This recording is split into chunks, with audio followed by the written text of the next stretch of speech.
presenting by Music Ma Chamunda Recording Studio Jodhpur. Singer Arjun Chamunda with Manisha Suthar.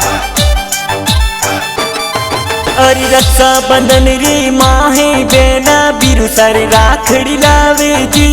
भाई बहन रो त्योहार आयो राखी प्यारे बांधो जी। अरे रानी बैसा आवो थे तो बिरु सर राखड़ी बांधो जी। स्वरूप सिंह भाई जगदीश सिंह भाई आवो राखी बांधो जी। अरे भाई बहन रो प्रेम ए तो प्यारो घणो कई जे जी। दुर्ग सिंह जी तुलसी देवी मम्मी पापा आशीष देवी जी। और गाँव खाकू सर माही राखी जोर मनावो जी।